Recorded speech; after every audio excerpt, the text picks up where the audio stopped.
सुना रहा था, एक वैष्णव ने संकल्प लिया कि मैं ऐसी कन्या से ब्याह करूंगा जो मुझसे ज्यादा हरि भक्त परायण हो। ढूंढे से नहीं मिली महाराज, बैठे रहे, आयु धीरे धीरे निकलती जा रही है। तभी उनके एक रिश्तेदार आए, उन्होंने एक कन्या की खोज करी और आके उनको बताया, बोले एक कन्या हमको मिली है, तुमसे ज्यादा भक्त है। तो उन्होंने पूछा क्या गुण देखा आपने उसमें? बोले उसने ये संकल्प लिया है कि वो रोज अपने पिता से कहकर के 1000 संतों को प्रसाद पवाती है, और उसने ये संकल्प लिया है कि मैं उसी घर में ब्याह करूंगी जो रोज कम से कम 1000 संतों को प्रसाद पवावे। महापुरुष बड़े प्रसन्न हो, बोले वाह ये बढ़िया है, ये तो हमसे ज्यादा वैष्णव, हमसे ज्यादा भक्त है, इससे हमारा ब्याह हो जाए।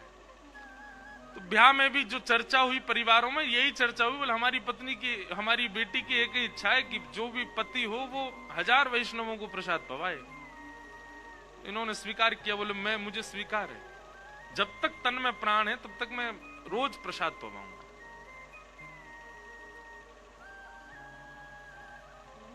प्रसाद पवाने लगे, ब्याह हो गया। धनवान परिवार से थे, खूब व्यय करते, रोज संतों को प्रसाद पवाते। अच्छा अच्छा, पत्नी बड़ी प्रसन्न इनकी, ये भी बड़े प्रसन्न।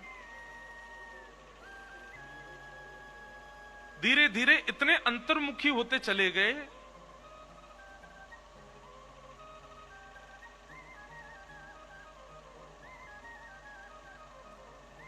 अब चिंता होने लगी, अब कैसे पवाएं, अब धन तो बचा नहीं।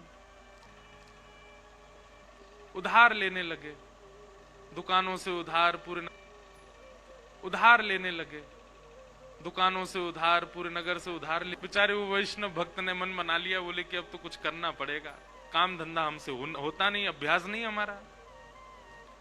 तो वो क्या करते, रात्रि में नगर में जाते और नगर में चोरी करना प्रारंभ कर दिया। चोरी भी क्या करते, लोगों के घरों से आटा, दाल, चावल, नमक, मिर्च ये सब चुराते। धन नहीं चुराते, राशन चुराते, और विशेष रूप से उन घरों से चुराते जो कभी संत सेवा नहीं करते। मतलब एक भक्त सेवक होना ठाकुर जी को कितना प्रिय लगता, हम इस विषय में ये बात बता रहे हैं। भगवत सेवा परायण अगर आप हैं, ठाकुर जी की सेवा करते हैं, वो एक बात है, पर भगवत भक्तों की सेवा अगर आप करते हैं तो कितनी विशेष बात है, ये सुनो।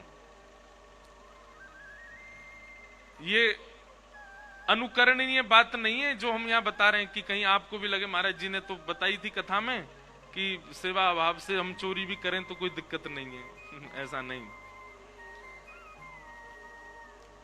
जाते और राशन चुरा लेते। धीरे धीरे महाराज नगर में हल्ला होने लगा, कोई बहुत बड़ा चोर हो गया है, सबके घर की राशन सामग्री रात में चोर जाती है।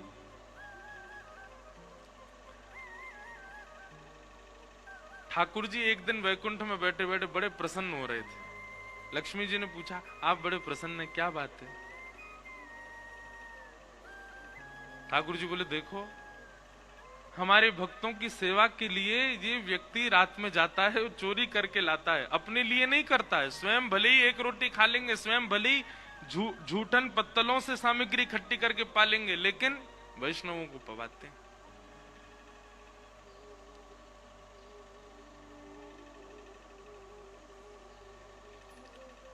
लक्ष्मी जी बोली, आपके मन में क्या भावना आ रही है?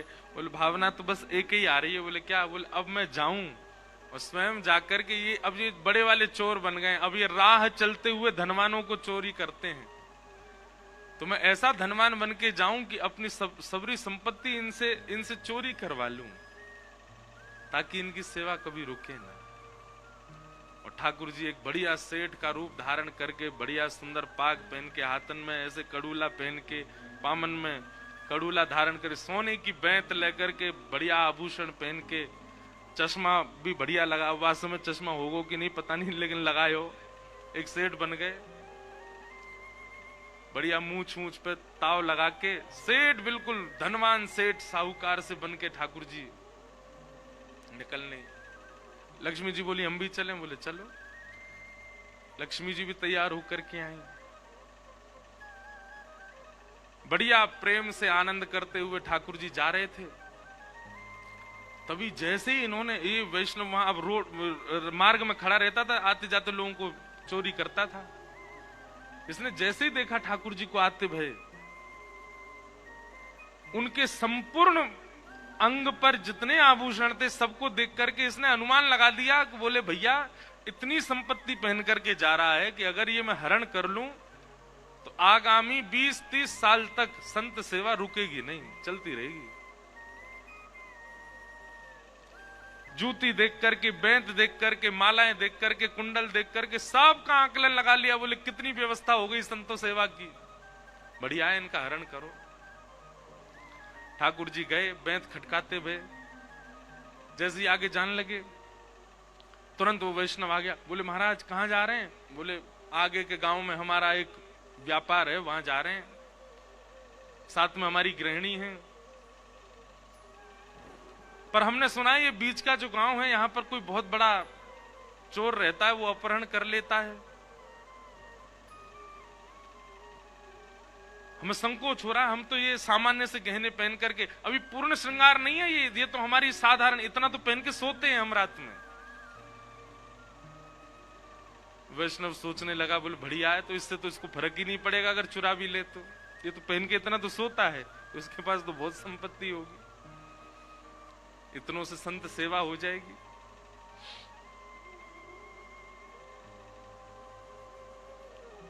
तुरंत वो वैष्णव बोले भगवान सामने गांव में मत जाइएगा, वहां पर वो चोर रहता है और उसका पूरा परिवार ही ऐसा ही है, मेरे पास एक गुप्त रास्ता, वहां से मैं ले चलूं।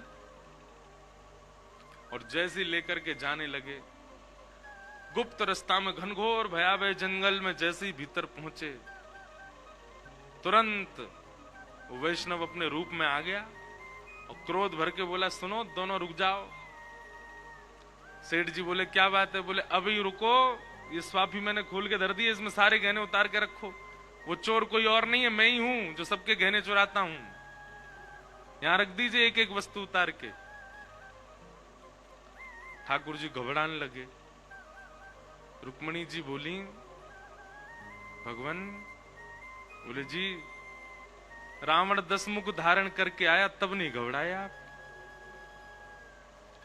10,000 हाथियों का बल वाला हिरण्यकश्यप आया तब नहीं घबराया आप? उसके कारण थर-थर कांप रहे हो? ठाकुर जी बोले वो सब राक्षस हैं, ये भक्त है, मैं भक्तन को दास, भगत मेरे मुकुट मणि। ठाकुर जी, कभी कभी मन में भाव आता है हम आधीन हैं ठाकुर जी के, कि ठाकुर जी आधीन है हमारे। आधीन शब्द को गलत लिया जा सकता है, पर आधीन नहीं, प्रेम की बात करें, हम प्रेमी हैं ठाकुर जी के, ठाकुर जी प्रेमी हमारे, ठाकुर जी प्रेमी है हमारे। हम क्या प्रेम उनको प्रस्तुत करेंगे जितना वो करते हैं हमसे।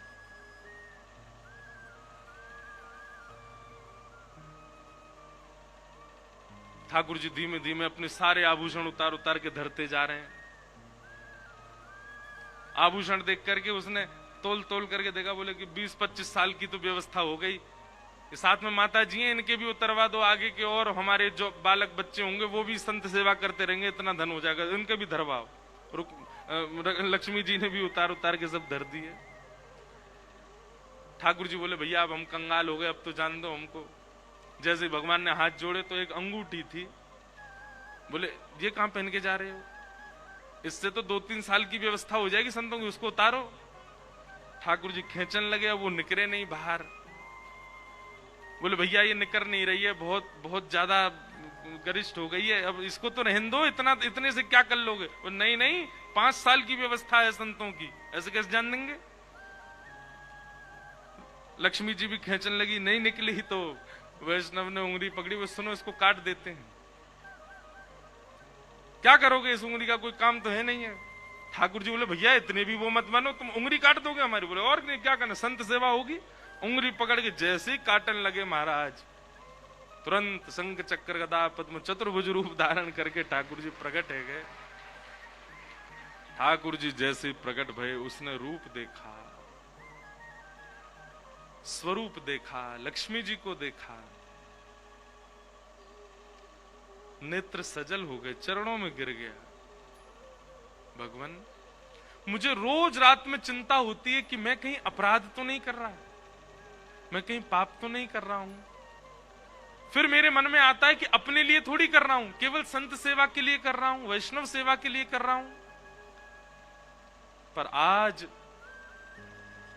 अपने भगवान को हरण करने की स्थिति में मैं आ गया, उनकी उंगली काटने की स्थिति में मैं आ गया। निश्चित है कि मैंने अब तक जो किया वो निश्चित अपराध ही होगा। प्रभु, एक क्षण भी अब मुझे जीवित नहीं रहना, इसी समय सुदर्शन चक्र से मेरा सर धड़ से अलग कर दीजिए, क्योंकि जीवित रहूंगा तो मैं अपनी पत्नी को दिए वचन मैं उसको भुला नहीं सकता, मुझे रोज 1000 वैष्णवों को पवाना है, इसलिए आप मेरा वध कर दीजिए, आज मुझे यही नष्ट कर दीजिए।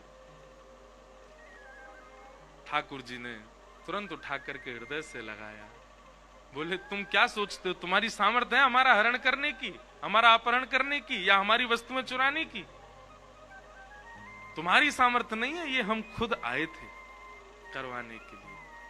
हम तुमसे बिल्कुल उदास नहीं है, हम बिल्कुल नाराज नहीं, तुम्हारा कोई पाप नहीं है, क्योंकि तुमने अपने प्रयोजन में, अपनी उपयोगिता में उसका कोई व्यय नहीं किया, सब तुमने भगवत सेवा में लगाया, इसलिए हम तुमसे बिल्कुल भी नाराज नहीं है। चलो, अब हमने इतनी व्यवस्था तुम्हारी कर दी है कि जब तक तुम्हारे प्राण हैं तब तक तुम्हारी सेवा रुकेगी नहीं, तुम्हें कुछ और करना नहीं पड़ेगा, जाओ। उसने फिर निवेदन किया, बोले भगवान, आपने मुझे तो दर्शन दे दी, पर मेरी गृहिणी तो घर पर प्रसाद पा रही है, उसको भी दर्शन दें।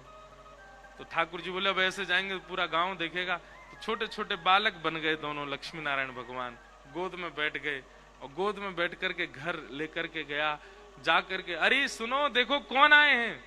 बाहर आकर के देखा तो 2 बालक गोद में। बोले छोटे छोटे बालक किसके लिए आए हो? बोले बालक नहीं है, इनको प्रणाम करो। जैसे ही प्रणाम किया, ठाकुर जी पुनः प्रकट हो गए, दोनों दंपतियों को दर्शन दिया, दर्शन देके आनंदित हुए। 84 कोस की परिक्रमा करते हैं लोग, और 84 कोस की परिक्रमा करते समय ब्रजवासी वहां के बताते हैं, यहाँ ठाकुर जी ने जे कियो, यहाँ ठाकुर जी ने जे कियो।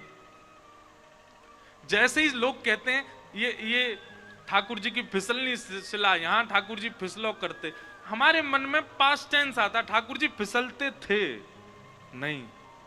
अगली बार जब ब्रज में जाओ, कोई कहे यहाँ ठाकुर जी ने ये लीला, तो करते थे नहीं, करते हैं, इस भावना से देखो, आज भी करते हैं। आज भी लाल जी उस भाव का, उस स्थान का त्याग नहीं करते। भौंतू के मन में यही भावना आई, बोले गुरु जी कह रहे हैं भांडीर वन, तो मतलब या को मतलब है अब भी ठाकुर जी चरावे जामे, मोइए ना दिखे। आज भौंतू ने, अच्छा देखो एक बात बोले, भोरेन को सरताज कौन है हमारे ब्रज में? भोरेन में सरताज है हमारी किशोरी जी, सबसे ज्यादा बोली है। ठाकुर जी तो ज्यादा बोल, ठाकुर जी भोरे ना है, बहुत चतुर है, बहुत चंचल है, बहुत नटखट है।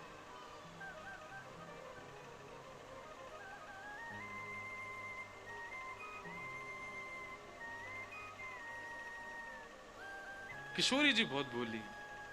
एक लीला सवेरे ही पढ़ रहे हो मैं, कि किशोरी जी एक दिन नौका विहार कर रही हैं, और नौका विहार करके जैसे ही लौटी, तो लौटते ही नौका से उतर के श्री यमुना जी के पास बैठ गए, क्योंकि यमुना जी को वर्ण श्याम वर्ण है, या हमारे जब कभी भी श्याम सुंदर कहीं और हो में, श्री किशोरी जी को स्वभाव है वो यमुना जी को ही देखती रहे, क्योंकि उनको वर्ण श्याम है। श्याम वर्ण को देख करके श्री जी को मन लगे, और देखते देखते किशोरी जी को अपनो ही प्रतिबिंब दिखने लगो श्री यमुना जी में। और जैसे ही किशोरी जी ने अपनो प्रतिबिंब देखो, अपनो प्रतिबिंब देखते ही किशोरी जी वहां से कहने लगी, अरे ये तो बड़ी प्यारी है, अरे तू तो बड़ी भोरी सी लग रही है, अरे तेरे नयन कितने सुंदर, नासिका कितनी, कौन की छोरी है तू? किशोरी जी बात कर रही हैं, और सब सखी कह रही हैं हम तो यहाँ खड़ी हैं, किशोरी जी कौन थे बतिया रही हैं। और जैसी सब गई, सबने जाकर के देखो, तो विशाखा जी ने सबको रोको, बोले सुनो कोई आगे मत जाओ, लीला देखो, लीला देखो, कहा कर रही हैं। श्री जी अपनी प्रतिबिंब से बात कर रही हैं, और कह रही हैं तेरे नेत्र तो बड़े सुंदर हैं, अरे तू एक काम कर, तू हमारी मंडली में आ जा, हमारी सखीन में आ जा, तू इतनी सुंदर है, तू को तो हम अपने पास रखेंगे, हम भी नवीन नवीन श्रृंगार करेंगे। अरे अपना नाम तो बता, अरे शर्मा काय को रही है, काय को ना बता रही अपना नाम।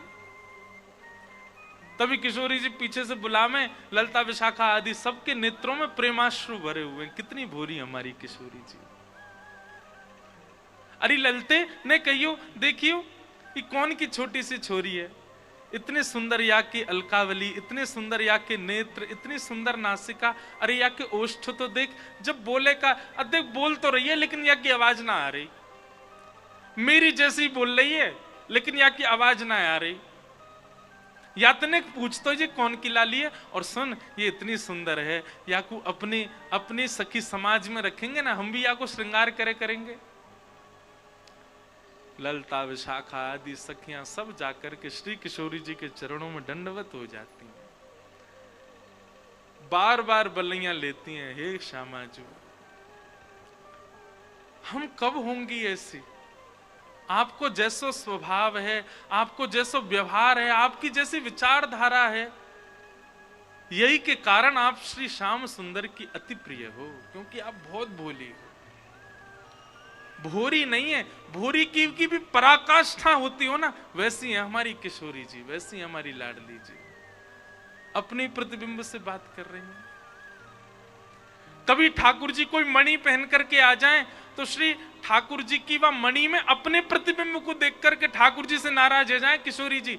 ठाकुर जी बोले काय बात को नाराज है गई, चरणन में गिरे, पाम पड़े, पाम दबा में, हे श्यामा जी काय को नाराज है गई हो, पूरा दिन कर गए और शाम को जाके किशोरी जी कहें आपने एक मणि पहनी है, वह मणि में मोती सुंदर एक गोपी दिख रही है मोए। तब लाल जी बोले ये आप तो सुंदर कोई और गोपी लाए जे आप ही हो। हे किशोरी जी इतनी भोरी हो कि अपने प्रतिबिंब को देख के खुद ही मोहित है जाए वहां पे, इतनी सीधी है हमारी श्री किशोरी जी। वृषभानु की किशोरी सुन गैया होते भोरी, प्रीत जान के हूँ थोड़ी तो है राखेगी शरण, मन भूल मत जइयो राधा रानी के चरण, राधा रानी के चरण, महारानी के चरण, मन भूल मत जइयो श्यामा प्यारी के चरण। एक बात तो सच्ची है भैया, वृंदावन में रहवे वारो, वृंदावन को भजवे वारो, वृंदावन की उपासना करवे वारो, वाके चलवे फिरवे बोलवे में ज्ञान दिख रहे हो तो इसको मतलब या को मतलब माने अभी वृंदावन भजो नहीं। वृंदावन में भजवे रहवे और वृंदावन की उपासना करवे वारे की वाणी में या वाक्य स्वभाव में वैराग्य दिख रहा है, त्याग दिख रहा है, ज्ञान दिख रहा है, बाकी सारे गुण दिख रहे हैं पर भोरोपन नहीं दिख रहा, तो या को मतलब ये है कि माने वृंदावन भजो ही नहीं है। और या फिर यूं कह दो कि वो तो वृंदावन को भज रहो पर वृंदावन ने वाकु स्वीकार कियो नहीं है। वृंदावन स्वीकार कियो होगो, वृंदावन यदि स्वीकार करेगो तो सहज है जाओगे, सीधे है जाओगे, बोरे है जाओगे। और जादना भोले बन गए, जादना सीधे सहज है गए, वही देना श्यामा जी किशोरी जी श्री ठाकुर जी आपको अपनी सखी समाज में शामिल कर लेंगे। बोले हाँ जे है गो हमारे लायक या को ले लो।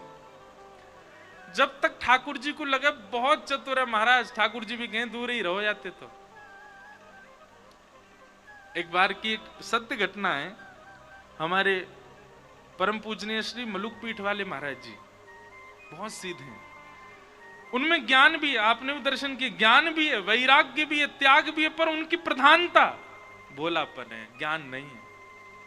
तो हमारे यहाँ कथा थी महाराज जी की, बहुत ध्यान से सुनियो, बड़ी अच्छी एक लीला घटी। तो एक बाबा जी आए और वो बाबा जी आके बोले महाराज जी आज मेरा पट्टाभिषेक है। पट्टाभिषेक मतलब अब मैं महंत बनने वाला हूं, तो मेरी महंताई में आपको आना है, मुझे चद्दर उड़ाने और प्रसाद पाने। महाराज जी बोले ठीक है हम कथा कर रहे हैं ठाकुर जी के यहाँ और फिर इंद्रेश जी हमको लेके आएंगे। महाराज जी ने मुझसे कही, इंद्र जी कथा पूरी होते ही वो महाराज जी के यहाँ जाएंगे, उनका पट्टाभिषेक है। मैंने कहा जी महाराज जी। उस दिन था नंदोत्सव। दोपहर 3 बजे कथा प्रारंभ हुई और रात्रि 1 बजे विश्राम हुई। रात के 1 बज गए। दिसंबर का महीना, भयंकर कोहरा। तो मैं गाड़ी चला रहा, कोहरे में आगे दिखे नहीं, तो मां मलुक पीठ जहां महाराज जी उसके बगल में ही स्थान था, वहीं पर ही वो मेहनताई हुई थी। तो जैसे हम मलुक पीठ पहुंचे, तो मलुक पीठ पहुंचे हम 2:30 बजे रात में, कोहरे के कारण। तो 2:30 बजे मैंने कहा महाराज जी अब चलें कक्ष में, आप भी विश्राम। वो नहीं वो महंत जी के यहाँ जाना है। मैंने महाराज जी 2:30 बज रहे हैं रात के। नहीं उन्होंने प्रसाद रखा होगा हमारे लिए। महाराज जी हाथ पकड़ के गोपीनाथ बाजार की गलियों में ले गए और जहां वो पट्टाभिषेक हुआ, द्वार वार सब बंद हैं। महाराज जी खड़े, हम खड़े हैं, 2-3 और लोग खड़े हैं। और महाराज जी बाहर से कह रहे सीताराम, अरे पूरी सब्जी है क्या? मैंने महाराज जी 2:30 बज रहे रात के। महाराज जी बोले नहीं उन्होंने रखा होगा हमारे लिए, आप थोड़ा गेट खटखटा। हमने खटखटाया, संघ वालों ने और जोर से खटखटा। एक आए, उसने बहुत जोर से खटखटा। भीतर से बाबा ने दी गालियां, महाराज कौन है रात में आ गया आश्रम में, और ये कोई रात में आने का समय, भागो यहां से। अरे महाराज जी बोले अरे हम आए हैं। बोले कौन हम आए हैं? कौन हम है? तुम्हारा नाम नहीं है कुछ? महाराज जी बोले अरे हम मलुक पीठ वाले महाराज जी आए। तुरंत उन्होंने द्वार खोला। अरे महाराज जी हम तो गलती हो गई चरणों। बोले हमारे लिए पूड़ी बचाई आपने? महाराज जी भंडारा तो सब चट्ट हो गया। बोले कोई बात नहीं, कुछ तो होगा। बोले हाँ महाराज जी कुछ केला रखे। बोले ला वही दे दो। वही केला लिए, हमको दिया, खुद लिया, सबने। अब मैं देख करके कहूं, मैंने कहा कितने भोरे, कितने सहज, कितने सरल, कितने सीधे, और ऐसे ही ठाकुर जी को प्रिय होते हैं। जरा सा भी जिसमें एक भाव आ जाता, मैं कुछ हूं। क्यों कहते हैं चैतन्य महाप्रभु तृणादपि सुनीचे न, क्यों तृण के समान बन के रहो? क्योंकि ठाकुर जी को वही प्रिय है। अपनी मंडली में ठाकुर जी तब तक नहीं लेंगे जब तक भोंदू नहीं बनोगे, भोरे नहीं बनोगे, सरल नहीं बनोगे, सहजता नहीं आएगी। हमारा भजन थोड़ा बढ़ जाता है, एक दिन पहले से ज्यादा माला कर लेते हैं तो हमको अभिमान हो जाता है। अरे कितनों को तो आज भी हो गया होगा, क्या सुबह 4 बजे उठे हम, प्रभात फेरी में पूरे नाचे गाए चले, इसका भी अहम हो गया होगा कईयों को। अहम शून्य कौन है?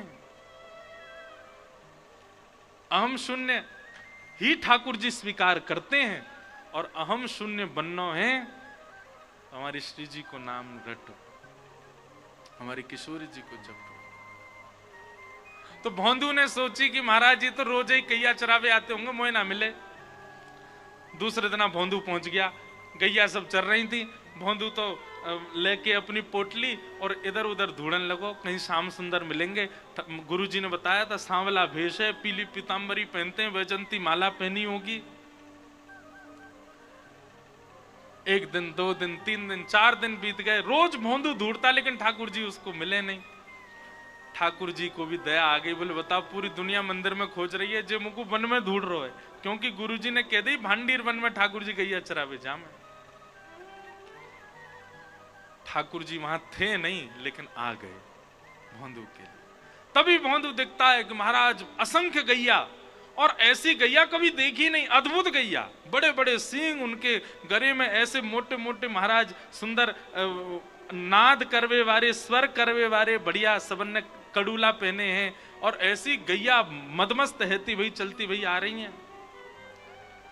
भोंदू खड़ो खड़ो देख रहा, और तभी उन गैयाओं ने किनारो कियो, और मध्य में ही महाराज लकुटी अपने कंधा पे टांगे, वहां पे दोनों हाथ लटकाए, गौ पाग, गौकर्ण पाग।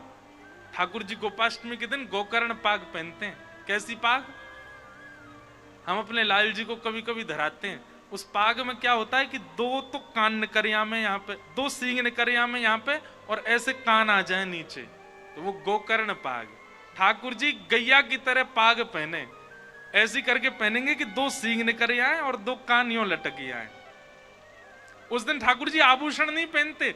श्रीमद् भागवत जी के वेणु गीत में वर्णन है, ठाकुर जी लोमना को श्रृंगार करें। लोमना कहा है, गैया के पैरन ने बांधवे की जो रस्सी होवे दूध काटते समय, वो गैया के पामन की रस्सी को ही ठाकुर जी आभूषण बना के गले में पहने, एक हार के भांति। एक एक अपने हाथ पे बांध लें, कमर पे बांध लें, बाजूबंद पे बांध लें, लोमना को श्रृंगार। आहा, गौरज उड़ उड़ करके ठाकुर जी के अंग पे लग रही और ठाकुर जी चलते भय भोंदू के पास आ रहे। भोंदू दूर से देख करके आनंदित है, रोए। देखते ही रह गयो ठाकुर जी को। ठाकुर जी बोले, अरे तेरो नाम कहा है? भोंदू तो भूल गयो मेरो नाम कहा है। ठाकुर जी को देखवे लग गयो। बोले, मैं आपको छू के देख लूं? बोले, हाँ देख ले। ठाकुर जी को स्पर्श करे, त्यों त्यों वाक्य नेत्रन से अविरल अश्रु धार गिरे, शरीर कंपायमान है गयो। ठाकुर जी ने पकड़ो, अरे तू तू तू रो काय क्यों रो, तू कांप काय क्यों रो, मैं कोई हवा थोड़ी हूं। अरे मैं जय जय हूं, अपना नाम बताए दे, तू कौन है? भोंदू ने कही, मेरो नाम है भोंदू। और जैसे ही वाने कही भोंदू, ठाकुर जी बोले, कहा बताई तेने, कहा नाम है तेरो? बोले, मेरो नाम है भोंदू। भोंदू सुनते ही ठाकुर जी तो इतनी जोरते हंसते हंसते हंसते ठाकुर जी गिर गए, लुढ़क गए, पेट पे हाथ धर के ठाकुर जी जोर जोरते हंसे और फिर उठ के पूछे, तेरो नाम क्या है? बोले, भोंदू। और फिर सुन के ठाकुर जी हंसे। बोले, जय तेरो नाम है? बोले, मेरो असली नाम तो कछु और है, पर सब प्रेम तो मुझको भोंदू गुलाम है। ठाकुर जी बोले, मेरे गरे लग जा, तेरो नाम इतना सुंदर। अरे भैया, तेने इतनी हंसी कराई दी, इतने दिना बाद में आज जोड़ते हंसू, मेरे गरे ते लग जा। भोंदू को वो सब प्रदान कर रहे हैं ठाकुर जी जो उसने कभी सोचा नहीं।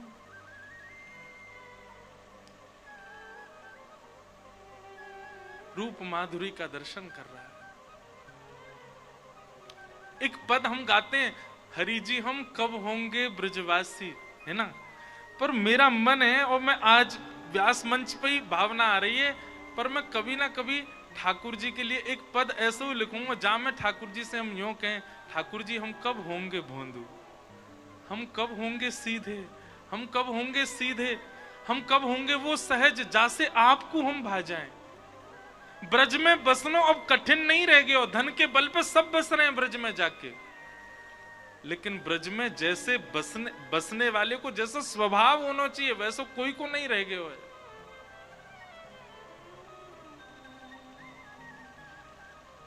ठाकुर जी भोंदू को देख रहे हैं, नेत्रन में हंसी के कारण छोटे छोटे बिंदु आ गए ठाकुर जी के अश्रु के। ठाकुर जी पहुंच रहे हैं और कह रहे हैं, अरे बैठ जा भोंदू, आजा।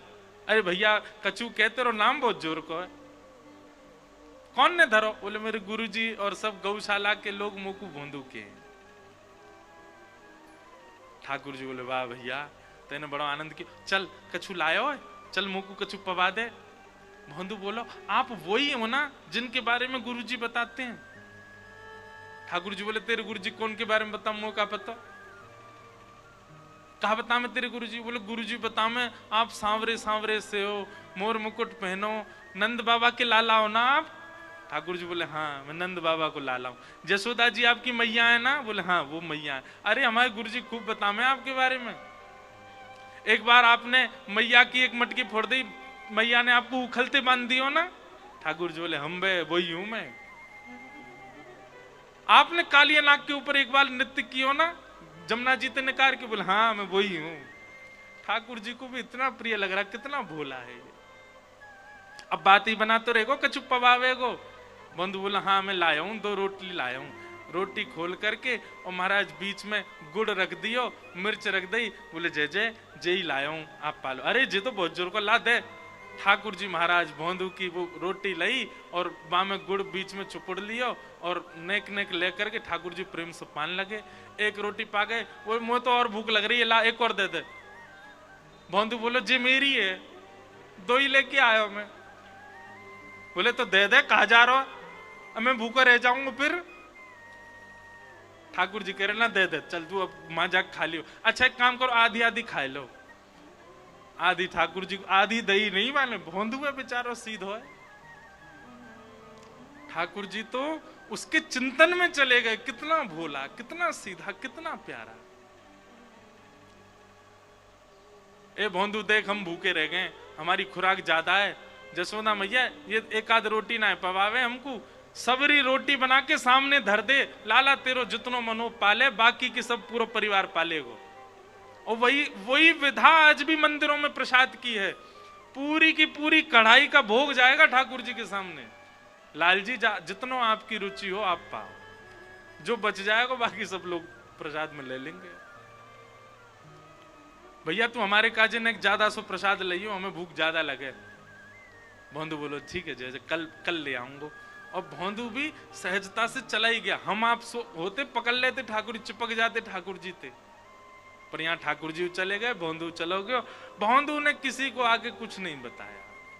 उसको लगा ये सब लोग मिलते ही हैं ठाकुर जी से, मुझे आज पहली बार मिले हैं।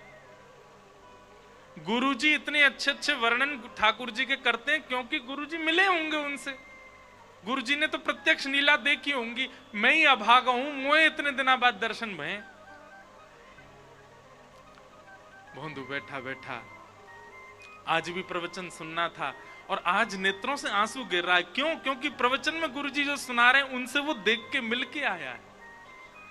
अगले दिन भोंदू ने रसोई घर में जाकर के रसोईया थे कि हाँ भैया आज ने कछु ज्यादा सी रोटी दे दो, 5-6 रोटी दे दो। ए भोंदू तू इतने वर्षन ते 2 ही खावे, 5-6 लेके कहां जाएगो? अरे अब तुम्हें कहा बताऊं, वहां पे एक मेरे मित्र आमे, नंद जी के लाला, यशोदा मैया के लाला, बड़ी भूख लगे उनको, बहुत पेटू है। मेरी रोटी खा गए, कल आधी मिली मुझे, बस उनके काजे दे दो, उन्हें खवानो। रसोईया बोलो तू गुरुजी से आज्ञा दिलवा दे तब देंगे। भोंदू गयो गुरुदेव के पास, गुरुजी प्रणाम। गुरुजी ने रसोईया तो कह दो आज मैं 6 रोटी दे देगो। बोले ए भोंदू तू 6 रोटी क्यों ले जा रहा है, तू तो 2 ही रोटी खावे।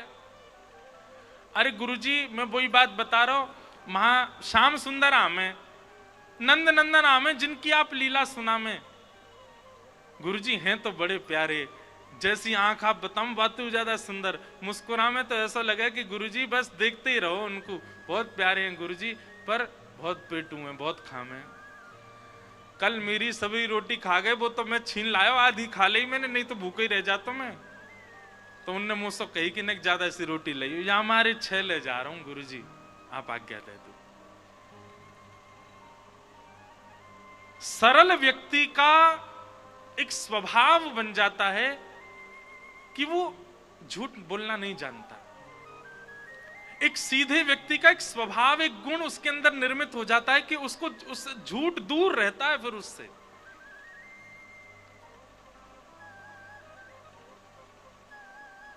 गुरुदेव बोले कोई और बोलता तो मैं नहीं मानता, लेकिन भोंदू झूठ नहीं बोल सकता। भोंदू तू सच में ठाकुर जी से मिला? बोले हाँ गुरुजी, आपकी कृपा से मेरे भाग्य जगह, कल में मिला। कैसा स्वरूप था? उसने एक एक अंग का वर्णन किया। नेत्र ऐसे हैं, जब पलक उठती हैं तो ऐसा लगता है, गिरते हैं तो ऐसा लगता है, हंसते हैं तो दांत ऐसे लगते हैं, नासिका ऐसी है उनकी, हाथ गदमदरा से हैं, पाम गदमदरा से, पेट नेक निकरो सो है ठाकुर जी को। और गुरुजी उनमें तो बड़ी सुंदर सुगंधी सी आती रहे, और मैंने तो स्पर्श करके देखो, ऐसा स्पर्श पूरी दुनिया में मैंने आज तक नहीं कियो, ऐसा स्पर्श है उनको। उनके पास बैठे ना, गर्मी को बोध ना होवे, ऐसी सुंदर शीतल सी हवा सी आती रहे उनमें थे। अरे गुरुजी बड़ो मन लगा उनके संग बैठने में। जैसा जैसा रूप भोंदू वर्णन कर रहा था, गुरुदेव समझ गए कि ये ठाकुर जी से मिलके आए। गुरुदेव बोले भोंदू तो ठाकुर जी को लेके यहाँ आश्रम आ जाना, हमारे ठाकुर जी से निवेदन कर दे, वो यहाँ आ जाएंगे। अब भोंदू इस बात पर ये सोच रहा है कि इतने श्रेष्ठ विद्यार्थी आश्रम में, गुरुकुल में, गौशाला में हैं, इनसे गुरुजी ने नहीं कहा ठाकुर जी को लाने के लिए, मुझे आज्ञा दे रहे हैं। ठाकुर जी तो सबसे ही मिलते होंगे, गुरुजी चाहते तो किसी को भी आज्ञा दे देते, पर गुरुजी ने मुझको ही चुना।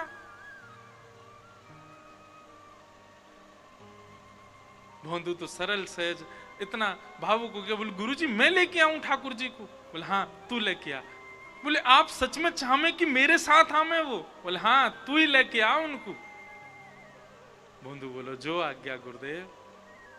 अब तो इतना आनंद में निमग्न है करके भोंदू पहुंच गयो भांडीर वन। और भांडीर वन आज ने विलंब से पहुंचो, ठाकुर जी पहले ही बैठ गए वहां, पहले ही पहुंच के वहां पे इंतजार कर रहे हैं भोंदू को। भोंदू गयो, ठाकुर जी बोले आजा आजा। अरे कहा नाम बतायो तेने अपना? बोला मेरो नाम है भोंदू। ठाकुर जी फिर हंसने लगे, बोले तेरो नाम बहुत जोर को भैया, बैठ जा। कैसा है तू? बोले मैं बहुत बढ़िया हूँ, आप कैसे हो? बोले रात भर तेरी याद आई मुझे कल, मैंने यशोदा मैया सो कही, नंद बाबा सो कही, सबन को बताई तेरे बारे में। तू आज रोटी लाया? बोले हाँ देखो कितनी सारी लाया हूँ। पोटली खोल करके ठाकुर जी के आगे धर दी। ठाकुर जी तो बड़े आनंद में भर गए और रोटी उठा करके बीच में गुड़ धर के और वाकी पुंगी सी बनाए के ठाकुर जी प्रेम से पान लगे।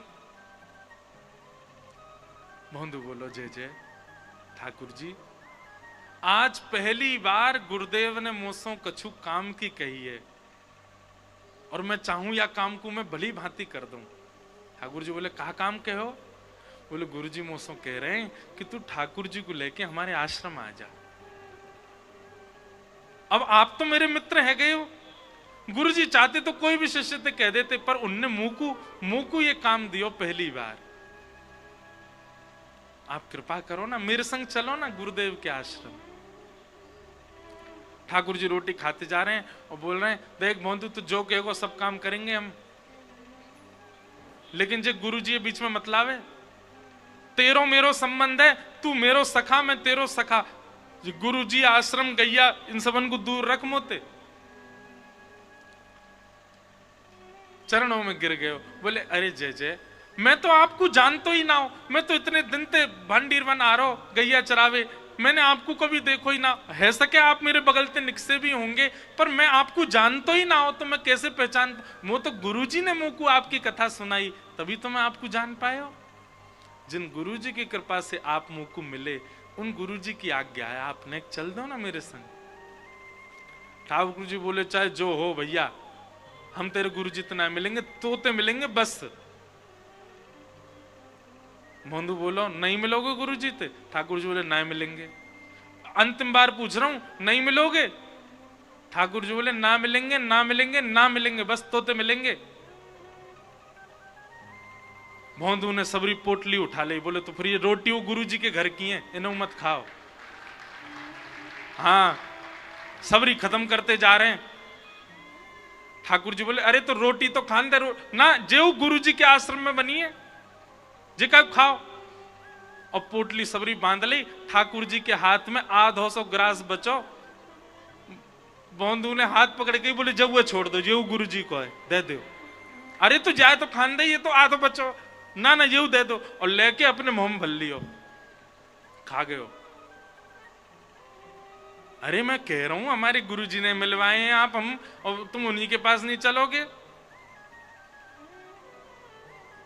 ठाकुर जी बोले भैया देख तू अब चाहे गुस्सा है जा, तेरे गुरु जी तो ना मिलेंगे, हम बस तो मिलेंगे। तो भोंदू बोला ठीक है, तो जा पेड़ ते या पेड़ तक, या कि पल्ली पार तुम्हारी है या इल्ली पार मेरी है। कल्लिते गैया चरावे आएंगे, इल्ली पार अगर तुम आए, पल्लंकू ही नहीं हो, उल्लंकू मत ही हो, नहीं तुम्हारी गैया ने लेके भाग जाऊंगा मैं। ठाकुर जी को धमकी दे रहा है। और सुनो आज ते आम पाम 100 साल की कट्टी, दूर नहीं हो मोते, मेरो कोई तुम्हारो संबंध ना, 2 दिना को सखत्व, हमारे गुरुजी को जो नहीं है बातें हमारो कोई संबंध नहीं। ठाकुर जी बोले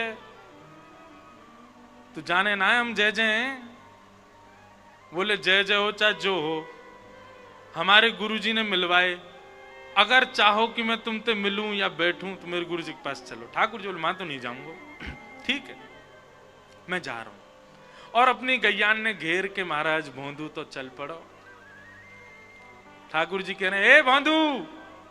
भोंदू नहीं पीछे मुड़ के भी देख रहा। दूसरी बार बोले ठाकुर जी भोंदू, अरे नहीं देख तो ले। भोंदू नहीं देख रहा। जब तीसरी बार ठाकुर जी ने कही भोंदू, जब भोंदू ने अब भी नहीं देखा, तो जिस प्रकार कोई व्यक्ति अपने प्रियतमा के लिए व्याकुल हो जाता है, ऐसे श्री ठाकुर जी भोंदू के लिए व्याकुल हो गए। अरे जे देखे ही ना रो, जे पलटे ही ना रो। ठाकुर जी को लगी नेक दूर जाके आ जाएगा, लेकिन भोंदू नहीं लौटो। चलते ही चलोगे, चलते ही चलोगे, थोड़ी दूर तक भोंदू दिखो। जैसे ही भोंदू दिखनो बंद भयो, ठाकुर जी अपने आप को रोक नहीं पाए, नेत्रन में अश्रु भर आए और महाराज चौकड़ी मार के दौड़े ठाकुर जी। अरे भोंदू रुक जा, अरे भोंदू नेक रुक जा, अरे तू जो कहेगो सो करेंगे, तू कहेगो तेरे गुरुजी के यहाँ जाएंगे, वहीं बस जाएंगे, लेकिन तुम होते दूर मत जाए भैया, मुंह को संग लेके चल। और ठाकुर जी दौड़ करके गए और भोंदू की कमर पे जाकर के लद गए पीछे, और लद करके बोले चल ले चल अपने गुरुजी के पास, चल के आमे, तेरे गुरुजी तो मिल के आवेंगे। गैयान के बीच में कैसी सुंदर छवि है, पत्रो दुबरो सो भोंदू और शाम सलोने नंद नंदन वाकी पद्दी पे चढ़े हुए पीछे। पीछे ते ऐसे हाथ दे करके दोनों पाम ठाकुर जी के यूं हाथ में उठा रखे और भोंदू लेकर के ठाकुर जी को अपने आश्रम आ रहे।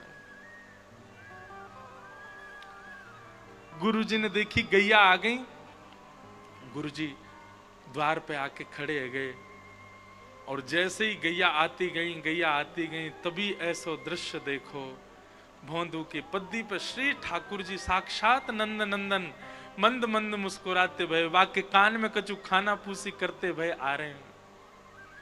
भोंदू तो कह रहे हैं जाइए तेरो गुरु, जाके कारण तू मोह छोड़ के भाग रहो, दारी के अबड़ी उड़ा दूंगा मैं, जाके कारण तू मोह छोड़ रहो। नहीं गुरुजी, हमारे गुरुजी बड़े भोरे हैं, इनको दर्शन देते हो।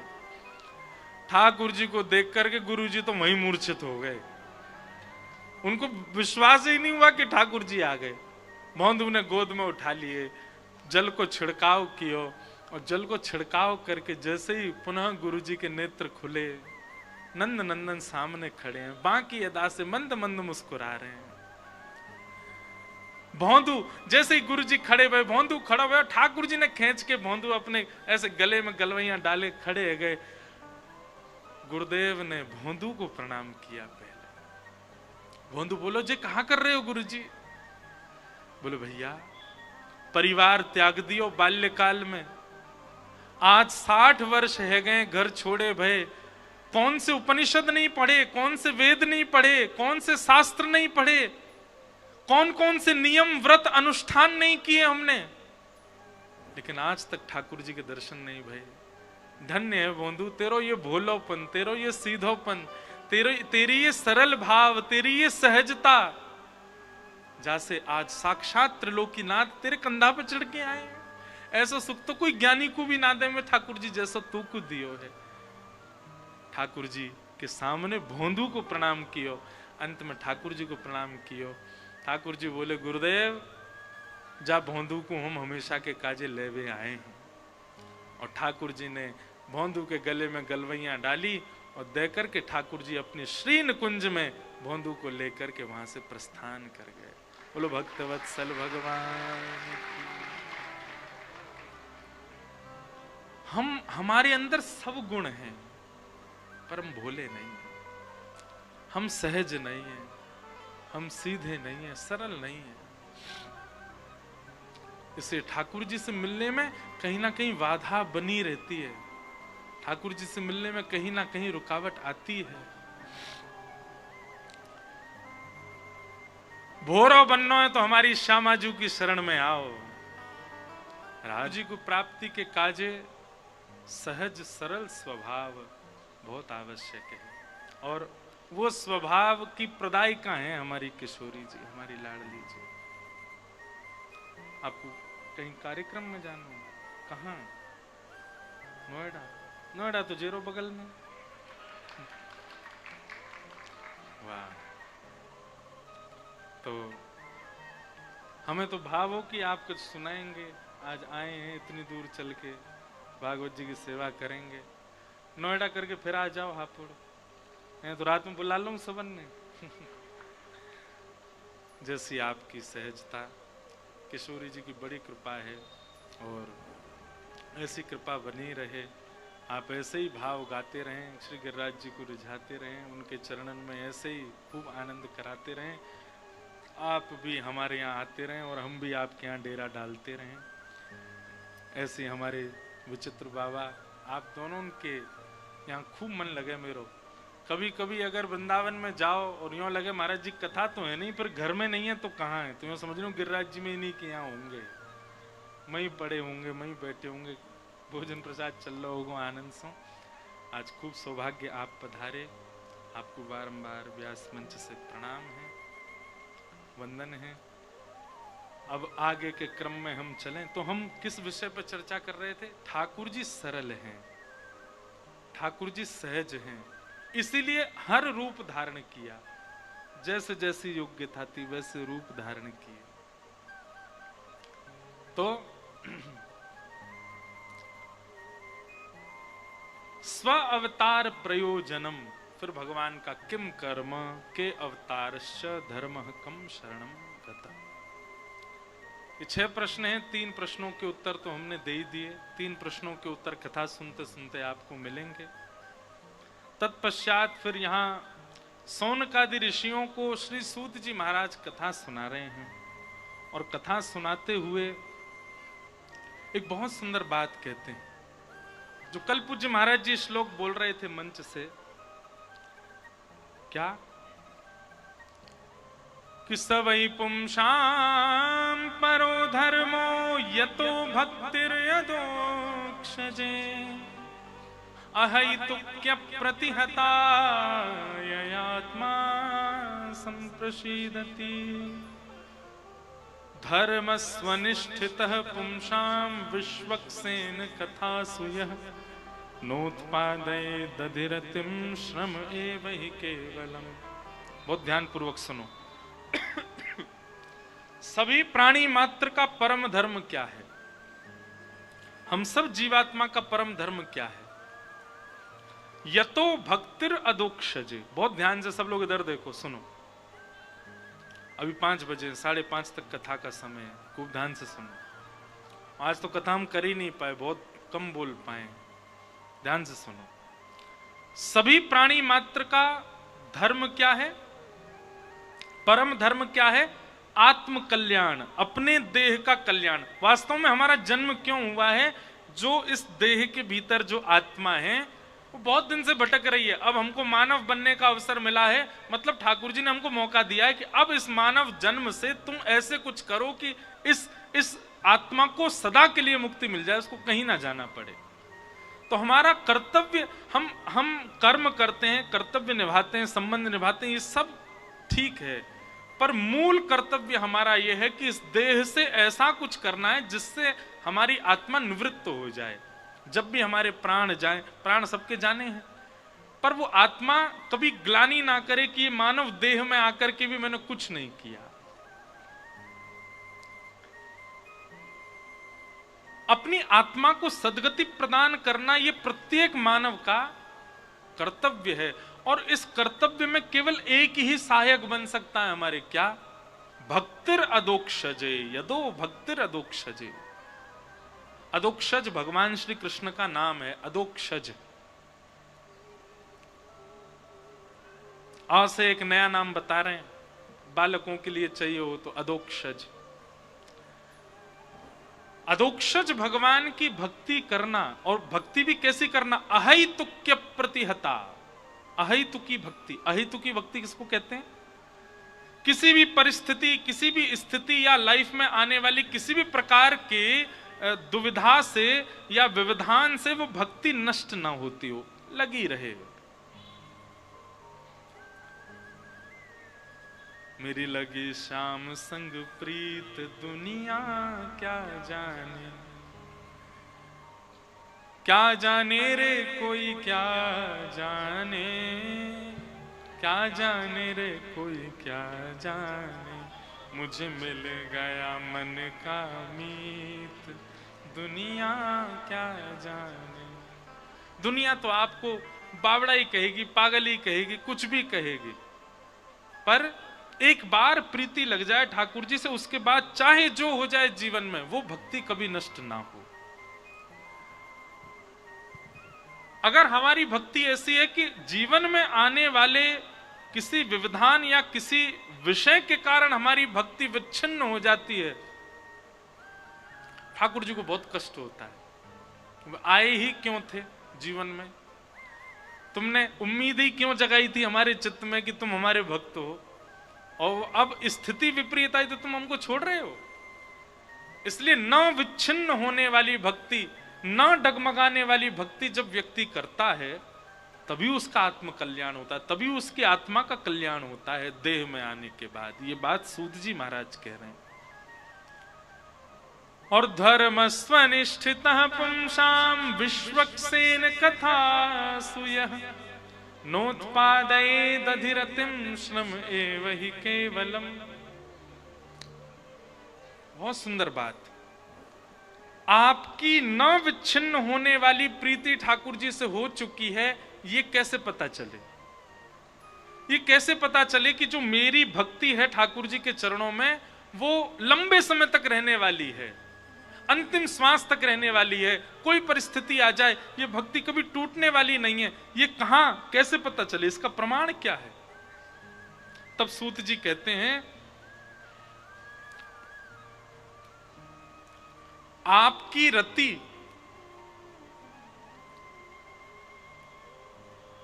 धाम में है तो भी सामान्य बात है, आपकी रति नाम में है तो भी सामान्य बात है, पर आपकी रति लीला में है। लीला मतलब ठाकुर जी के चरित्र में है, ठाकुर जी की कथा में है। कई लोगों को केवल वृंदावन जाना अच्छा लगता है, कई लोगों को राधा राधा हरे कृष्ण महामंत्र अच्छा लगता है, उसमें नाचना, उसको गुनगुनाना, उसको बोलना अच्छा लगता है, पर उन लोगों की कई बार मैंने देखा कथा में रुचि नहीं है। पर यहां पर स्पष्ट श्री सूत जी महाराज कहते हैं कि नोत्पादये दधिरतिम श्रम एव हि केवलम।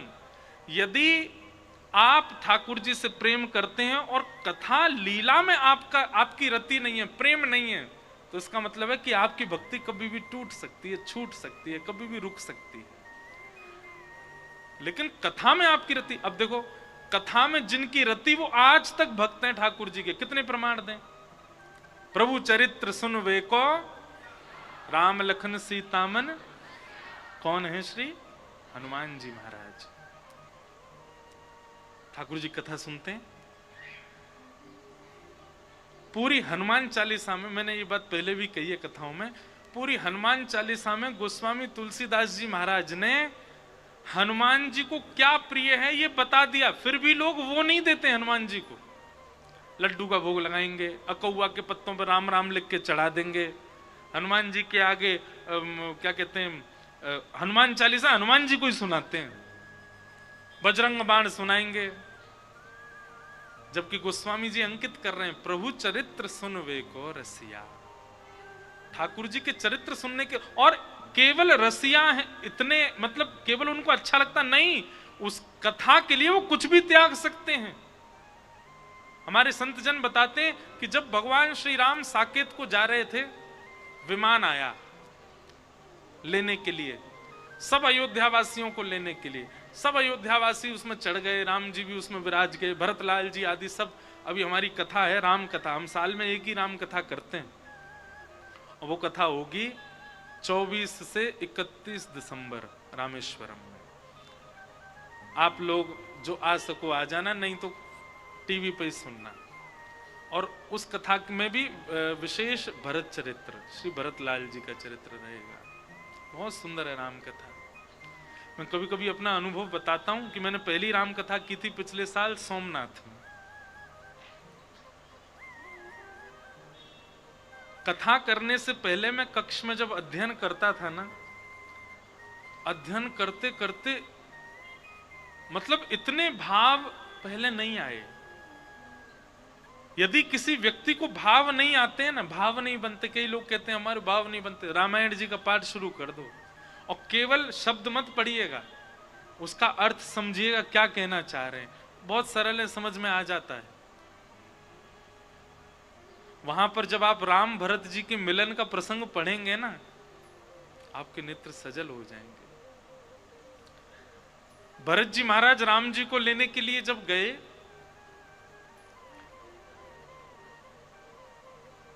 अब मेरे को एक साथ याद आ रहे हैं, भरत जी भी याद आ गए, लक्ष्मण जी का चरित्र भी, लक्ष्मण जी का और अच्छा। अच्छा, इनकी पत्नियों के भी अद्भुत चरित्र हैं, पर भरत जी जो है ना, ये जैसे कृष्ण लीला में गोपियां हैं ना, लाखों गोपियां, ऐसे ही रामचरित्र में अकेले भरत जी हैं। लाखों गोपियां ब्रजमंडल की, उनके स्वभाव, व्यवहार, विचार, वे अकेले राम चरित्र में श्री भरत जी में दिख जाएगा। भरत जी गोपी हैं रामलीला की। भरत जी महाराज जब राम जी को लेने के लिए आए तो सब प्रकार से ये बात हो गई कि राम जी वापस अयोध्या जाएंगे। अब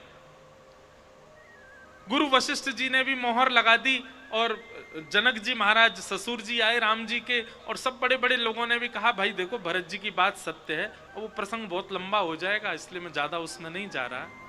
भरत जी ने हर तरह से सिद्ध कर दिया कि राम जी को वापस जाना चाहिए। राम जी अपनी शिला जिस पर बैठे थे वहां से उठे और अयोध्या की तरफ जब चलने लगे, सब नाचने लगे, गाने लगे, जय जयकार करने लगे। एक बार को राम जी मुड़ गए अयोध्या की ओर, पर उसी क्षण भरत जी ने जब राम जी को देखा तो राम जी के नेत्र बंद थे और मुखमंडल पर थोड़ी शुष्कता थी। क्यों?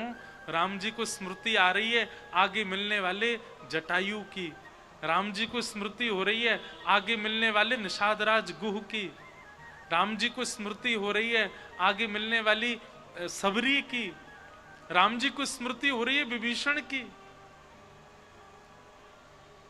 इन सब का स्मरण करके राम जी कह रहे हैं मैं मिल नहीं पाऊंगा, मैं अब उन लोगों के पास जा नहीं पाऊंगा। सबरी कब से मेरा रास्ता बुहार रही, मैं उसके यहां जा नहीं पाऊंगा। सबरी की भक्ति सामान्य नहीं है।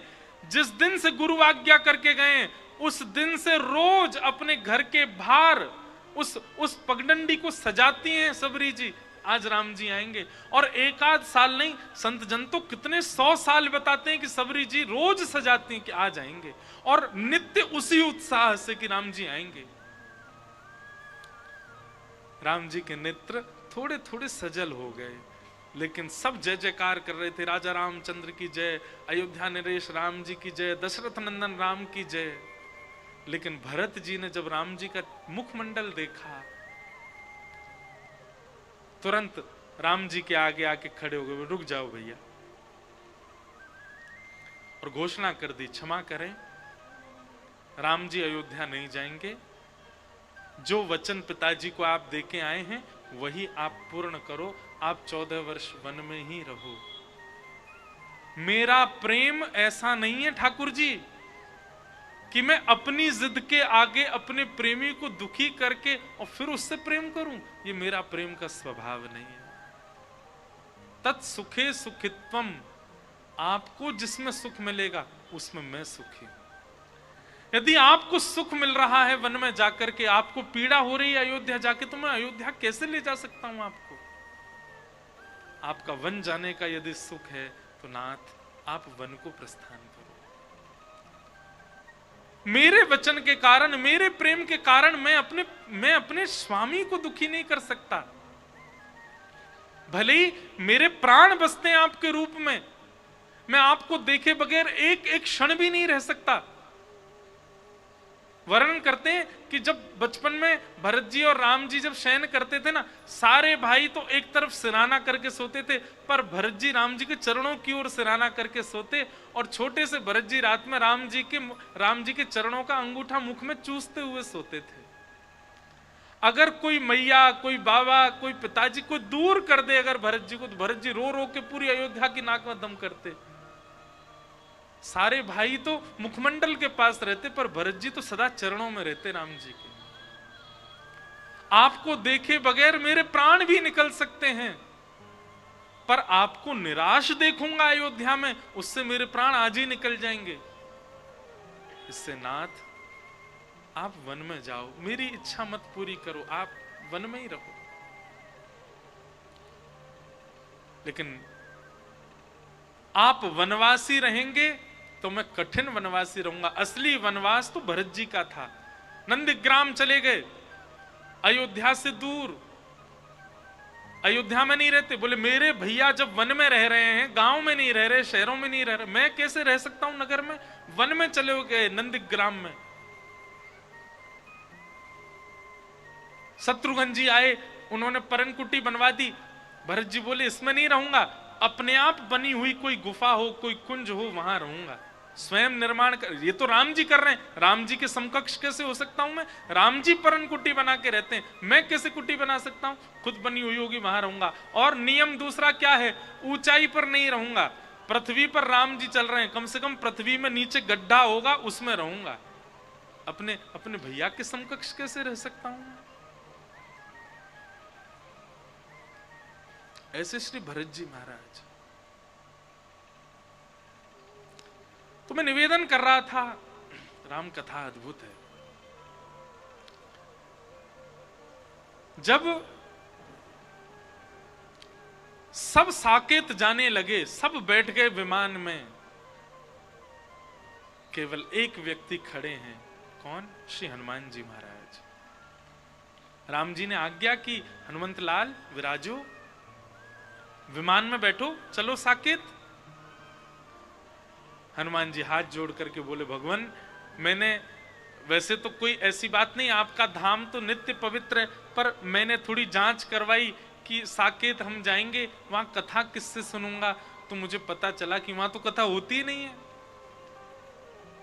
साकेत में कथा नहीं होती।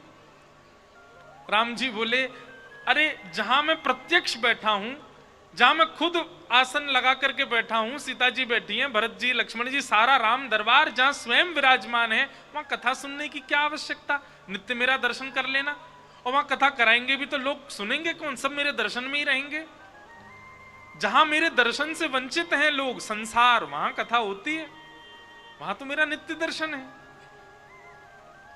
हनुमान जी महाराज बोले, भगवान क्षमा कीजिएगा, पर आप सबको लेके साकेत जाओ, मैं साकेत में रह नहीं पाऊंगा। क्यों? वहां हम बैठे हैं ना तुम्हारे सामने, तुम्हारे नेत्रों को सुख मिलेगा, नित्य दर्शन किया करना, हमको भी अच्छा लगेगा, तुम हमारे पास रहोगे। हनुमान जी महाराज बहुत सुंदर बात कहते हैं, नाथ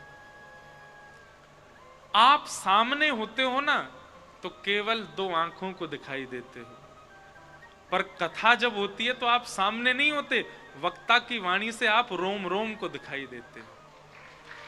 दो नेत्रों से दर्शन करूं, और दूसरी बात, आप सामने होते हो, नेत्रों को दिख जाते हो, नेत्रों की प्यास बुझ जाती है, पर कथा में आप सामने नहीं होते, वक्ता सुनाते हैं आपकी लीला तो प्यास बढ़ती है, और वही प्यास बढ़ती है तो रुदन के भाव से निकलती है। और नाथ आपके विरह में जब नेत्रों से अश्रु निकलते हैं ना, उस सुख के आगे ब्रह्म सुख भी फीका लगता है, लगता है कि बस ऐसे ही रहे हम। यत्र यत्र रघुनाथ कीर्तनम तत्र तत्र कृतमस्तकांजलिम बाष्पवारि परिपूर्ण लोचनम मारुतिम नमत राक्षसांतकम। जहां भी राम जी की कथा होती है, जहां भी कृष्ण लीला होती है, जहां भी भागवत जी की कथा होती है, हनुमान जी महाराज निश्चित विराजते हैं। और केवल बैठते नहीं है, बाष्पवारि परिपूर्ण लोचनम, नेत्रों से अविरल अश्रुधार गिरते रहते हैं हनुमान जी महाराज के। कहने का अभिप्राय, आपके अंदर भक्ति है और वह भक्ति लॉन्ग लास्टिंग है, लंबे समय तक रहने वाली है, उसके लिए एक प्रमाण है, धाम के प्रति प्रेम है केवल, तो हो सकता है भक्ति छूट जाए, नाम के प्रति प्रेम है तो भी हो सकता है कि भक्ति छूट जाए, परंतु लीला के प्रति यदि प्रेम है, ठाकुर जी के चरित्र और कथा के प्रति यदि प्रेम है, तो यहां पर श्री सूत जी महाराज स्पष्ट कर रहे हैं, आपकी रति यदि कथा में है तो आपकी भक्ति अहेतुकी है, वो कभी खत्म नहीं होगी, क्योंकि नित्य प्रति कथा सुनते रहोगे और भक्ति उतनी ही उज्जवल होती चली जाएगी। सारी कड़ियां जोड़िए, कथाएं, कथा के प्रति रति होगी तो नित्य प्रति कथा सुनोगे, नित्य प्रति कथा सुनोगे तो भक्ति उज्जवल होगी, भक्ति उज्जवल होगी तो भक्ति अहेतुकी हो जाएगी, अहेतुकी भक्ति ही हमारे आत्म कल्याण की सहायता करेगी और हमारा कर्तव्य पूर्ण हो जाएगा जिसके लिए हम संसार में आए हैं। संसार में आने का कर्तव्य ही यही है, हमारा कर्तव्य यही है कि हम इस आत्मा को मुक्त कर दें सदा के जन्म बंधन से, सदा के पुनरपि जननम पुनरपि मरणम के इस भाव से। और उसके लिए अहेतु की भक्ति, और वो अहेतु की भक्ति केवल कथा के प्रति रति होगी तो ही आएगी। अब प्रश्न होता है, किसी की रति नहीं है, किसी का मन नहीं लगता कथा में, वो क्या करे? सुने, अभ्यास करे। कई बार कई चीजें हमें बढ़िया नहीं लगती, लेकिन अभ्यास करते करते करते करते करते फिर वो बढ़िया लगने लगती हैं। कुछ समय उसका सेवन करने के बाद कई वस्तु अच्छे लगने लग जाती हैं। ठीक वैसे ही अभी मन नहीं लगता फिर भी जाओ कथा में, मन नहीं लगता फिर भी सुनो कथा। सुनते सुनते सुनते सुनते सुनते एक समय ऐसा आएगा कि आप कथा को नहीं पकड़ोगे, फिर कथा आपको पकड़ा करेगी, कथा आपको स्पर्श किया करेगी। और जिस दिन कथा आपके चित्त में आ गई, जिस दिन लीला के प्रति वह भाव उत्पन्न हो गया, निश्चित है आत्म कल्याण का पथ अब दूर नहीं। कथा के प्रति रति बढ़े। सूरदास हो, कुंभनदास हो, इन सब ने पद गाए, पर उन पदों में लीलाएं हैं। इसीलिए देखो, एक बात सुनिएगा, भजन में और पद में अंतर क्या है? भजन केवल सामान्य महिमा का गुणगान है, पर पद जो है वो लीला का गुणगान है। सूरदास जी का पद, कुंभनदास जी का पद, रैदास जी का पद, मीराबाई के पद, इनके पदों में लीला छुपी हुई है। तेरो मुख नीको की मेरो श्यामा प्यारी, तेरो मुख नीको की मेरो श्यामा। अब ये लीला का पद है।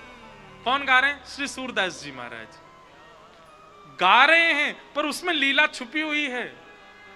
बिना लीला, बिना कथा, बिना ठाकुर जी के चरित्र के, उसके प्रति आसक्ति हुए बिना यदि आप चाह रहे हो कि अहितु की भक्ति बने, नहीं बन पाएगी। लीला में तो जाना पड़ेगा। ठाकुर जी और किशोरी जी दोनों बैठे हैं, दर्पण ले बैठो मृग नैनी, दर्पण ले बैठो मृग नैनी, साची कहो वृष भानु दुलारी, साची कहो। एक बात मेरी सुनेंगे, जिन लोगों का नाम जप अच्छे से नहीं बन पाता, ऐसी लीलाएं चिंतन किया करो, और लीला चिंतन करके लीला को मस्तिष्क में घूमने दो और फिर नाम जप में जाओ। अब लीला कैसी है? ठाकुर जी दर्पण लेकर के बैठे हैं और किशोरी जी तो कह रहे हैं, हे श्यामाजू ने क्या मैं देख के बताइयो हम दोनों में सुंदर कौन ज्यादा है? मैं सुंदर हूं कि तुम सुंदर हो? और सूरदास जी महाराज वर्णन कर रहे हैं। किशोरी जी कह रही हैं, हमसे कहो तुम ही क्यों ना देखो, हमसे कहो तुम ही क्यों ना देखो, हम गोरी तुम श्याम बिहारी, हम गोरी। सब गाओ। हम तो क्या पूछ रहे हो? ये तो स्पष्ट है, दर्पण में देखो, गोरी गोरी हम दिख रही हैं और कारे कारे तुम दिख रहे हो। और यहीं तक ही कह देती है श्री जी तो भी चलता, पर श्री जी अगली बात और कह देती है, और चिढ़ा रही हैं ठाकुर जी। क्या? मेरो मुख जैसे चंद उजियारो, मेरो मुख जैसे चंद उजियारो, मेरो मुख जैसे चंद उजियारो, मेरो मुख जैसे चंद, और तुमरो मुख जैसे रैन अंधियारी, तुमरो मुख जैसे रैन अंधियारी। मेरा मुख तो ऐसा है श्याम सुंदर जैसे कोई पूर्णिमा को चंद्रमा खिल गए हो, और तुम तो ऐसे हो जैसे कोई अमावस्या की रात।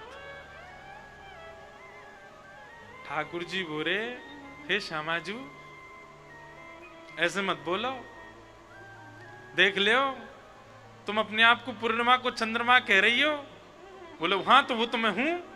ठाकुर जी बोले तो ये बात सुन लियो, चंद्रमाऊ दारी को तभी दिखे जब अंधेरो होवे, अंधेरो जब तक ना होवे तब तक पूर्णिमा को चंद्रमाऊ ना दिखे।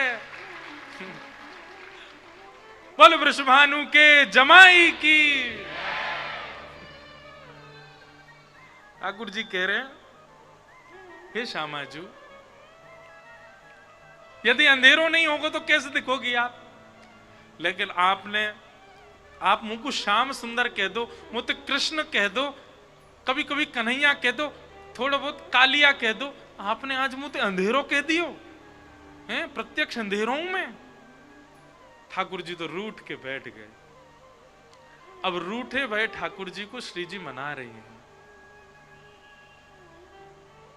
तेरो नयन में मोटो मोटो कजरा, तेरो नयन में मोटो मोटो कजरा। अरे यशोदा के लाडले, मैं हूं, मान गई यशोदा को। ठाकुर जी बोले क्यों? एक तो इतना कारो छोरा, ऊपर ते मैया काजर और लगा दे। अरे काजर तो वो लगावे जो गोरे गोरे हों, कारे पे काजर कौन लगावे? ठाकुर जी और रूठ गए। श्री जी आप कर ले अपने मन की। बंधुओं यही तो प्रेम है, ऐसा विशुद्ध प्रेम कहां है अब? ठाकुर जी जब ज्यादा रीझ गए तो किशोरी जी ठाकुर जी के सामने गई। हे श्याम सुंदर, नेक मेरे नेत्रन में देखो। ना मैं ना देख रहा हूं। नेक देखो तो, ना मैं ना देख रहा हूं, एक बार देखो। ठाकुर जी ने नेत्र खोल के श्री जी के नेत्र में जब देखो तो किशोरी जी कह रही हैं, आपको हमारे नेत्रन में कहीं भी काजर दिख रहा है? ठाकुर जी बोले नहीं। हे श्यामाजू, आपके नेत्र इतने प्यारे हैं, काजर की जरूरत ही ना पड़े। काजर तो अधिकतर वो लोग लगावे जिनके नेत्र ज्यादा सुंदर ना है, लेकिन जिनके नेत्र बड़े सुंदर हैं उन्हें काजर की कहा आवश्यकता? ठाकुर जी बोले, श्री जी बोली, लेकिन बात कहा है? तेरो नयन में मोटो मोटो कजरा, और हमरे नयन में तुम बनवारी, हमरे नयन में तुम बनवारी। अरे इन नेत्रन में काजर की आवश्यकता या मारे नहीं है क्योंकि मैं सुंदर हूं, या मारे नहीं है क्योंकि मेरे नेत्रन में तो श्याम सुंदर बैठे हैं, मेरे नेत्रन में तो आप विराज रहे हो, तो फिर काजर की कहा आवश्यकता? और श्याम सुंदर, तुम ते ज्यादा बलवान है हम। ठाकुर जी बोले कैसे? अघासुर, बकासुर, धेनुकासुर, पूतना सब हमने मारी, तुम बलवान कैसे है गई? किशोरी जी कह रही हैं, तुम तो नख पे गिरिवर धारो, तुम तो नख पे गिरिवर धारो। भैया देखो आज पता ना काब है, मेरी आंखें ही नहीं खुल रही, मुंह को ऐसी लीला दिख रही हैं और मन में भाव आ रहा हो, जो नहीं गा रहा है वाकू अपने बगल वाले की सौगंध है। इतनी सुंदर भाव चल रहे हैं, इतनी सुंदर लीला, आप क्यों नहीं देख रहे हो? किशोरी जी कह रही हैं, तुम तो नख पे गिरिवर धारो,